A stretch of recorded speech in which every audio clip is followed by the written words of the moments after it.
That station did not take a year. It did not take a month. It took 9 days. 9. Back in 2015, a Chinese crew tore down an old railway junction and rebuilt the entire thing, with over 1,000 workers and 1,500 excavators and bulldozers swapping out a whole station, while the rest of the network kept running. One long weekend. And right now, somewhere in America, there is a single highway overpass that has been wrapped in orange cones since the last time you cleaned out your garage. Same planet, same century. So how is this even possible? Here is the real question. Is China actually building better than everyone else, or just faster? Those are two very different things. Stick with me, because the answer is messier than the viral clips want you to think. You've seen those clips, they're everywhere. A 57-story skyscraper that went up in 19 days, a 30-story hotel built in 360 hours flat, plumbing, elevators, the works, 3,000-ton railway interchanges slid into place overnight, bridges that vanish on a Friday and come back fully paved by Monday morning. It looks fake, it looks sped up, it isn't. But here's the first thing nobody tells you. The trick has a name, and it's not magic, it's prefabrication. Almost none of that building actually happens on site. Whole hotel rooms, entire bridge deck sections, complete station modules, they are built inside factories months ahead of time, stacked up and waiting. Wiring already run, tiles already laid, bathrooms already plumbed. By the time the cameras show up, the hard part's basically done. That 9-day time lapse, you're watching the assembly, the snapping together. It's Lego, if the Lego weighed as much as a battleship, and that's genuinely clever. But it raises the obvious question, the one those clips skip right over. If the building only takes 9 days, what about everything that happens before it? And what about the part nobody bothers to film? So let's talk about why China can move like this at all. Because the speed isn't really about the engineering. The engineering's good, sure, but the real engine is the system behind it. Start with the companies. The biggest builders over there are not scrappy contractors fighting over bids. They are state-owned giants, enormous, with the full weight of the government behind them, near bottomless labor. When a project needs to run around the clock, 3 shifts rotate through and the cranes never stop. Not on weekends, not at night, never. Then there's the land. This is the big one. In China, if the state decides a tower is going somewhere, the land gets cleared. Fast. No decade-long fight with private owners. No competing claims tying things up in court. The government says build, and the path opens up, sometimes almost overnight. And the designs are standardized. The same bridge, the same station, the same prefab tower, repeated across hundreds of sites. Nobody's reinventing anything. You build it once, you build it 1,000 times, and you get terrifyingly good at it. So the speed isn't a happy accident over there, it's baked in.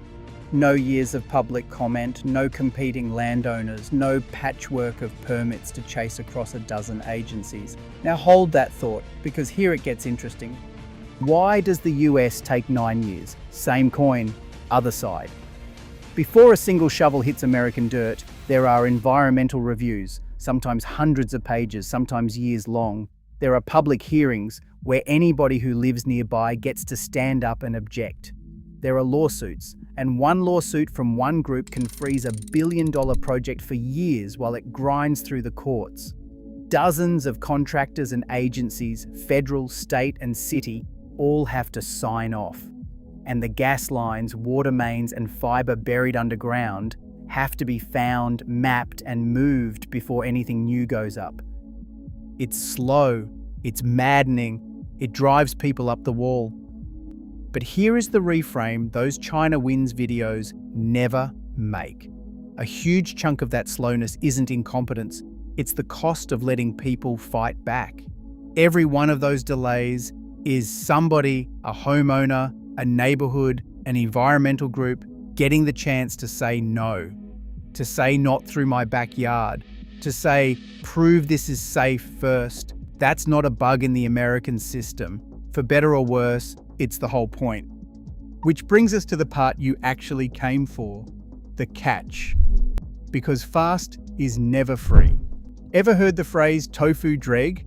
It is Chinese, and it is not a compliment. It describes buildings thrown up so fast and so cheap that they crack, crumble, and fall apart way sooner than they should, held together, the saying goes, like soft scraps of tofu. Roads that need rebuilding years ahead of schedule. Bridges with serious problems. Schools and apartments where the concrete practically washes away in the rain. Race the clock hard enough, and sometimes the clock wins. The quality is what pays for it. And it is not just the concrete. Remember that land getting cleared overnight? Real people lived on a lot of it. Families were bulldozed out of their homes with little say and less money, because when the state decides, the timeline does not wait for how you feel about it. There is the worker safety question, what those round-the-clock shifts and brutal deadlines actually cost the human beings doing the building. And then there are the ghost cities. Entire districts of gleaming towers and wide empty boulevards built at record speed that almost nobody ever moved into. Fast does not always mean needed. Sometimes it just means built. So let me hand the question back to you. Would you trade your local freeway, finished in 9 days, for a building you are honestly not sure will still be standing in 9 years? Because that is the actual trade. That is what the time lapse does not show you. Now, I want to be fair, because the honest scoreboard is more interesting than just crowning a winner. China's speed is real, and for certain kinds of building, it's genuinely the best on the planet. The standardized, repeatable stuff, especially high-speed rail. China laid down tens of thousands of miles of it in the time some countries spent arguing about a single line. Bridges, prefab housing. When the job is do this same excellent thing 1,000 times, nobody touches them. That's not propaganda, that's just true. But the comparison starts to crack on the messy stuff. The weird one-of-a-kind mega projects where you can't just reuse last year's blueprint. And it falls apart completely on the thing that's hardest to measure, a process that's actually built to be questioned. America's slowness buys something. It buys the lawsuit, the hearing, the chance for the little guy to stand in front of the bulldozer and be heard. Maybe you think that's worth it. Maybe you think it's insane. But that's the real difference. Two countries making two completely different bets about what matters more, getting it done or getting everyone's say. And that's the thing I keep coming back to. In the end, this was never really about concrete and cranes and clever prefab factories. It's about power, about how much of it you're willing to hand to the people in charge so they can just build. China bet on speed, and it got speed with everything that comes attached. America bet on process, and it got process, with all the gridlock that drags along behind. Neither one's free, they just charge you in different ways. So I want to know where you land. Would you rather wait 9 years for a road you can trust, or get it in 9 days and hope for the best? Tell me in the comments, because I genuinely think this one splits people right down the middle. And if you want more stories like this, the biggest, boldest, most controversial builds on Earth, hit subscribe and stick around. Thanks for watching, and I will see you in the next one.